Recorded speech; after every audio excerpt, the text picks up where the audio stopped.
Hello అండి, మట్టి పాత్రని ఏ విధంగా యూజ్ చేయాలో, ఏ విధంగా క్లీన్ చేయాలో పూర్తి డీటెయిల్గా నేను చెప్తానండి. ఫస్ట్ మట్టి పాత్ర తీసుకురాగానే దాన్ని కొంచెం సాల్ట్ తోటి క్లాత్ బ్యాగ్ సంచి ఉంటుంది కదా, దాన్ని క్లాత్ తోటి క్లీన్ చేసుకోవాలండి. కొద్దిగా సాల్ట్ వేసి ఆ విధంగా స్క్రబ్ చేయాలి. స్క్రబ్బర్ లాంటి హార్డీ ఏది యూజ్ చేయకూడదు, లిక్విడ్ డిటర్జెంట్లు కూడా వాడకూడదండి. సో ఆ విధంగా క్లీన్ చేసిన తర్వాత 24 అవర్స్ మనం వాటర్లో నానబెట్టి వదిలేసేయాలి. 24 అవర్స్ అయిపోయిన తర్వాత ఎండలో ఒక హాఫ్ డే వరకు మంచిగా ఆరబెట్టాలండి.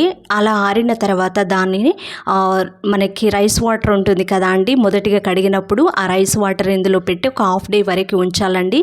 ఈ విధంగా క్లీన్ చేసిన తర్వాత దీంట్లోకి కొద్దిగా ఆయిల్ని యాడ్ చేయాలండి. ఈ ఆయిల్ ఈ పాత్ర మొత్తానికి మనము అప్లై చేసుకోవాలండి. అప్పుడు మనకి పర్ఫెక్ట్గా మట్టి వాసన అనేది లేకుండా, రాళ్ళు అనేది లేకుండా, కడిగినప్పుడు ఆ మట్టిది కూడా మనకు రెడ్గా వెళ్ళిపోతుంది కదా, అది కూడా రాదండి. పూర్తిగా క్లీన్ అయిపోయి ఉంటుంది. ఈ విధంగా స్ప్రెడ్ చేసుకొని ఒక్కసారిగా మనం ప్యాన్ కింద ఆరబెట్టేసుకోవాలి. దాని తర్వాత ఈజీగా మనము దీన్ని దేనికైనా యూజ్ చేసుకోవచ్చండి. నేను దీన్ని ప్రత్యేకంగా దీన్ని తీసుకుంది కర్డ్ కోసం అండి, మనం పెరుగు చేసుకోవడానికి. ఇది చిన్న పాత్రనే తీసుకున్నాను, ఒక 300 ml వరకు అయితే పడుతుంది. నేను కాచి చల్లార్చిన మిల్క్ని ఇందులోకి తీసేసుకుంటున్నానండి. ఇందులోకి కొద్దిగా పెరుగు యాడ్ చేస్తున్నాను. ఇప్పుడు ఇది ఓవర్ నైట్ పెట్టానండి, నేను నైట్ ప్రిపేర్ చేశాను. చాలా పర్ఫెక్ట్గా వచ్చిందండి. కుండ పెరుగు అంటే దాని కమ్మదనం వేరే అనిపించింది.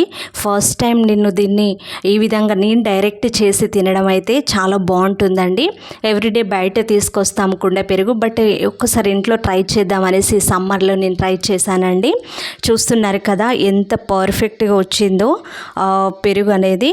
మీకు చూపిస్తాను చూడండి స్పూన్తో ఎంత పర్ఫెక్ట్గా వచ్చిందనేది.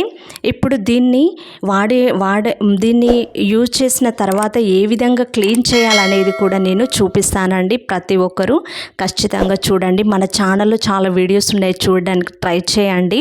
ఇక్కడ చూస్తున్నారు కదా మొత్తం కర్డ్ అనేది ఆరిపోయి ఉంది మనం యూజ్ చేసిన తర్వాత. సో ఇప్పుడు హాట్ వాటర్ని ఇందులోకి యాడ్ చేయాలి. అయితే మనకి ఎక్కడి వరకు పెరుగు అనేది మనకు స్ప్రెడ్ అయిందో దాని వరకు, అంటే హాట్ వాటర్ అంటే మరీ హీట్ అవసరం లేదండి, కొంచెం గోరువెచ్చగా ఉంటుంది కదా, ఆ మట్టుకుంటే సరిపోతుంది.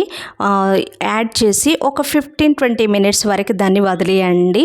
వదిలేసామంటే మనకి ఈజీగా అది బయటకు వచ్చేస్తుంది. అయితే మనము ఎలాంటి స్క్రబ్బర్లు డిటర్జెంట్లు యూజ్ చేయట్లేదు కాబట్టి కేవలం హాట్ వాటర్ తోటే క్లీన్ చేయాలి కాబట్టి కొంచెం టైం తీసుకొని మనము క్లీన్ చేసుకోవాలి. చూస్తున్నారు కదా, ఇది క్లాత్ బ్యాగ్ ఎవరి ఇంట్లోనైనా ఉంటుందండి. ఈ విధంగా మనము క్లీన్ చేసేసుకొని ఒకసారిగా వాటర్తో కడిగేసిన తర్వాత ఇందులోకి కొద్దిగా సాల్ట్ని యాడ్ చేయాలండి. 1/2 స్పూన్ వరకు సాల్ట్ను యాడ్ చేసి మళ్ళీ ఒకసారి క్లీన్ చేసి, మనము దీన్ని కంటిన్యూషన్గా వాడట్లేదు అంటే మాత్రము కొద్దిగా ఆయిల్ రాసేసి మళ్ళీ పక్కన పెట్టేసుకోవచ్చు. ఈజీగా క్లీన్ అయిపోతుందండి, చాలా బాగుంది. ఇందులో మనం సద్దన్నం కూడా చేసుకోవచ్చండి. నైట్ మనము పెరుగన్నం కలిపేసి పెట్టుకుంటాం కదా, అది కూడా నేను నెక్స్ట్ వీడియోలో ఖచ్చితంగా చేస్తానండి.